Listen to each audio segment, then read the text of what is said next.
بسم اللہ الرحمن الرحیم۔ شروع اللہ کے نام سے جو سب پر مہربان ہے، بہت مہربان ہے۔ ان فرشتوں کی قسم جو سختی سے جان نکالنے والے ہیں، اور ان کی جو سہولت سے جان نکالنے والے ہیں، اور ان کی جو تیر کرانے والے ہیں، پھر ان کی جو دوڑ کرانے والے ہیں، پھر ان کی جو امور کی تدبیر کرنے والے ہیں۔ جس دن ہلا دینے والی ہلا ڈالے گی، اس کے پیچھے ایک اور آنے والی چیز آئے گی۔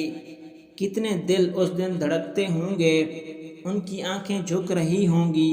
وہ کہتے ہیں کہ کیا ہم پہلے والی حالت میں پھر واپس ہوں گے؟ کیا جب ہم بوسیدہ ہڈیاں ہو جائیں گے؟ انہوں نے کہا کہ یہ واپسی تو بڑے گھاٹے کی ہوگی، وہ تو بس ایک ڈانٹ ہوگی، پھر یکا یک وہ میدان میں موجود ہوں گے۔ کیا آپ کو موسیٰ علیہ السلام کی بات پہنچی ہے جبکہ اس کے رب نے اس کو طوا کی مقدس وادی میں پکارا کہ فرعون کے پاس جاؤ، وہ سرکش ہو گیا ہے؟ پھر اس سے کہو، کیا تجھ کو اس بات کی خواہش ہے کہ تو درست ہو جائے؟ میں تجھ کو تیرے رب کی راہ دکھاؤں، پھر تو ڈرے۔ پس موسیٰ علیہ السلام نے اس کو بڑی نشانی دکھائی، پھر اس نے جھٹلایا اور نہ مانا۔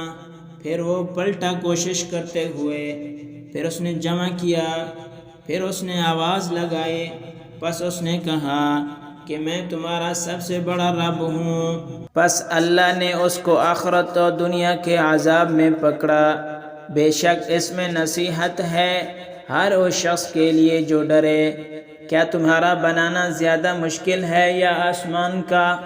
اللہ نے اس کو بنایا، اس کی چھت کو بلند کیا، پھر اس کو درست بنایا، اور اس کی رات کو اندھیری بنایا، اور اس کے دن کی دھوپ باہر نکال دی ہے، اور زمین کو اس کے بعد پھیلایا، اس سے اس کا پانی اور چارہ نکالا، اور پہاڑوں کو قائم کر دیا سامان حیات کے طور پر تمہارے لیے اور تمہارے چوپایوں کے لیے۔ پھر جب وہ بڑا ہنگامہ آئے گا، جس دن انسان اپنے کیے کو یاد کرے گا، اور دیکھنے والوں کے سامنے دوزخ ظاہر کر دی جائے گی، پس جس نے سرکشی کی اور دنیا کی زندگی کو ترجیح دی تو یقیناً دوزخ اس کا ٹھکانہ ہوگا، اور جو شخص اپنے رب کے سامنے کھڑا ہونے سے ڈرا اور نفس کو خواہش سے روکا تو جنت اس کا ٹھکانہ ہوگا۔ وہ آپ سے قیامت کے بارے میں پوچھتے ہیں کہ وہ کب واقع ہوگی؟ آپ کو کیا کام اس کے ذکر سے؟